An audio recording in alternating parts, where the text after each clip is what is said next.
Hello, Jeff. Apologies, Jefferson. Hello, Alex. It's good to have you by here on this lovely day in my house for some tea. Oh no, the pleasure is mine. Now, given the current events, I am pleased you brought me here to find some way of common ground again. But let's get to the nitty gritty.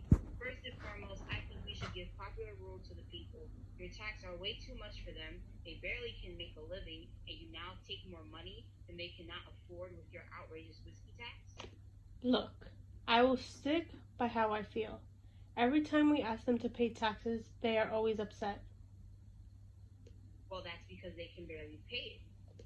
If we give them the control of our government, it will be a mess. Look at Shays' rebellion, the way they reacted when they had to pay taxes. This is not just for them, but for the betterment of this country. The smart educated should have a say in how the country is run. Well, let's say we give it to a group of smart individuals. They are the only individuals running alone. That would only lead to corruption. Every government will go through its degenerates if it's bestowed trust to the government itself alone. But given there are so many people to please and want to say, mankind has desires and self-passions that will interfere, affecting the decision for the people. If given to those with selfish desires, that will definitely lead to corruption as well. Our prevailing passions are ambition and interest, and it will always be the duty of the wise government to avail itself of those passions in order to make them subservient to the good public.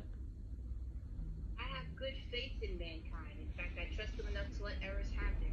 If we give them the information they need as we have our studies, they can do it as well. Remember, these are the very people that are workers of our agriculture, have fought our war, and are in knots of debt and are even in more now after the whiskey tax. They make more sacrifice than the rich, and yet you won't let them run the country? That's why they're upset. I said that I was affectionately attached to the Republican theory.